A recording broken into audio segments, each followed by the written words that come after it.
The judge, in a rape case, asked the woman who was a rape victim, quote, I don't want to get this one wrong, why couldn't you just keep your knees together? Why didn't she, quote, just skew her pelvis or push her bottom to the sink to avoid penetration? Young women want to have sex, particularly if they're drunk. Some sex and pain sometimes go together, and that's not necessarily a bad thing. Brock Turner was convicted of sexual assault. He was sentenced in June. He faced 14 years in prison. The prosecution asked for 6 years. He received only 6 months and served half that time. The judge assigned his case, Aaron Persky, saying he feared the severe impact a prison term would have on the star college swimmer. From the letter she read in court, Emily Doe recounts, my breast had been groped, fingers had been jabbed inside me, along with pine needles and debris. My bare skin and head had been rubbing against the ground behind a dumpster. Maybe it's a different one. Better not be the publicist. No, it's her. Yeah, that's her, with the gold. I gotta use some Tic Tacs just in case I start kissing her. You know, I'm automatically attracted to beautiful. I just start kissing them. It's like a magnet. You just kiss. I don't even wait. And when you're a star, they let you do it. You can do anything. Whatever you want. Grab them by the pussy. I can do anything. So back in my Tinder days, I was, running around with whoever I wanted, whatever. I met up with this one guy once who was a lot bigger than me, like both tall and like extremely muscular. We went on one date and like there were definitely a few red flags, but like I ignored them, And then we met up again, and by meeting up, he told me to come to his apartment and not wear underwear, which I did. We take off all my clothes and like whatever, and like it was going fine. And then we were like having sex, but like he was sitting in a chair and I was like on top doing all the fucking work. And I was like, can we switch positions? My legs are tired. And he looks at me and he goes, this is why we go to the gym. And I was like, whoa, okay, like that's not great. And I was like, and I got up and I was like, well, what if I just leave right now? Like, what are you gonna do? And he was like, you can't leave the building unless I sign you out. This guy could totally overpower me. Like, there's no, I'm stuck. I was like, I guess I have to have sex with him for me to leave. And I was like, fine, whatever. Like, I don't care, sex is not a big deal to me. Until he like forced me to have anal, which I've never wanted to do. He asked me and I said no. He asked me again and I still said no. And he said, too bad. We did that several times. And then I was screaming in pain because I was not ready for it, I didn't like it. So he finally gave up and then was like fingering me forever and getting really mad at me for not orgasming. And I was like, maybe if I wasn't terrified for my life, I might, but like, what the fuck? So we eventually just got frustrated and turned on porn and finished himself. I had just gotten through a really bad breakup and I really just wanted to get away from everything. I had, found out my boyfriend had been cheating on me for 2 years and it was just, that in itself was rough, but I wanted to become a different person. I didn't want to be sad. I wanted to get out. I wanted to have fun. So I had been talking to this one guy strictly over text for about a week. And he went to a school nearby, but I had never actually met him. And he asked if I wanted to go to a party. And my parents were out for the night, so I said yes. I just needed to be back before 2 because they were going to come home at like 2 in the morning.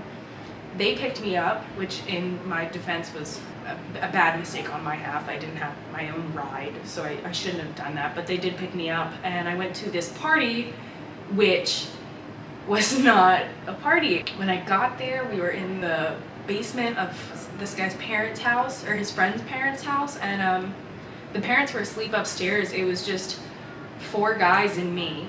So I walked in the door and I was like, oh, when's everybody getting here? And they were like, oh, this is everybody. There's one other person coming. And I was like, I thought you said it was a party. And he's like, oh, it's just like a low-key party. I didn't know what to do, so I just kind of tried to like hang out.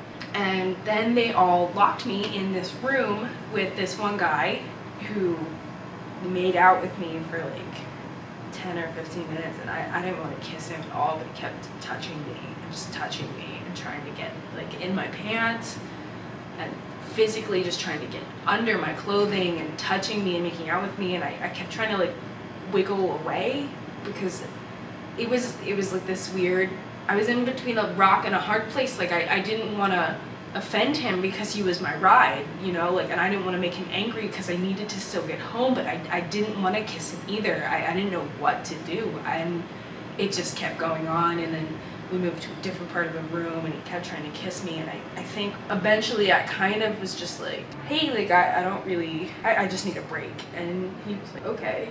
Kind of acted a little weird, but he left the room, and so I was sitting there, and I had maybe been in the room for about 2 minutes when the lights turned on and they came back in. And it wasn't just him this time. It was all 4 of the guys, and they had all stripped off all of their clothes just to boxers. And I was really surprised. I didn't know what the hell was going on. They all came in, and then there was a girl there now, and I guess that was the other person they said was coming, but she also was just wearing her underwear, and that was it. And I don't even know how to explain it. I was just so scared. I was like, I don't know what's going to happen. I'm 16. I was freaking out. They all came in. The one guy took his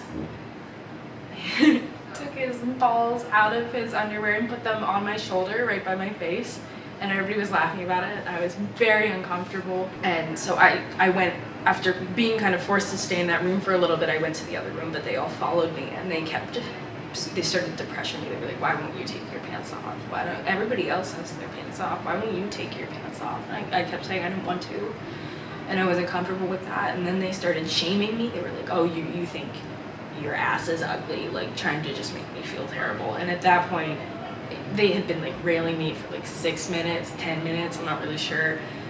And finally I just kind of broke down and gave in. I was like, okay. And like I started to take my pants off. And I do have body issues, so like that was part of it, but obviously there was way more reasons. I did not know what was going to happen to me. And they all started talking about like their dick sizes and their girth and like what the other girl liked, like dick wise. And then they were trying to ask me that while I'm taking my pants off. I was like, oh my god, like I'm gonna get raped. And I had just like gotten my pants to my ankles when my dad called me. And they came home early. He was like, where are you? And I had never been so happy to be caught sneaking out in my life. Now mind you, that was the only time I ever snuck out. Yeah, he came to get me.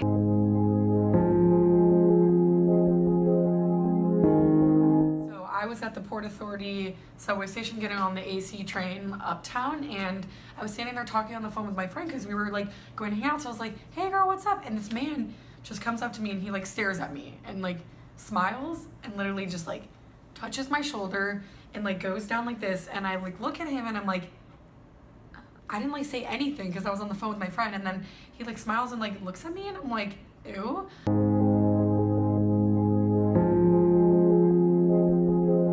There was one time when I was walking home from a party. It was really late. It was probably like past midnight. I live out in Brooklyn, and so it was in that neighborhood. I was literally around the corner from my apartment, and it was really cold out, and I was like very visibly shivering and wearing like a skirt and tights, but who cares? It shouldn't matter what you're wearing. Regardless, that was what I was wearing, and it was very obviously very cold, and this guy was outside smoking a cigarette and was just like, hey, come here, I'll warm you up. It was just like, oh, no, like, I don't want that ever in my whole life. It was my freshman year of college, and me and my roommate went out, and she brought 2 of her guy friends. And it was at a time where my boyfriend broke up with me at the time. One of her guy friends sat in the back with me while she sat up front, and he started to finger me when I was clearly intoxicated. I was clearly not able to give consent because I was throwing up in the back of his car. And he just continued to do that to me, which is not okay, and it needs to be told. The story needs to be told that it is not okay for guys to put their hands on girls if girls say no.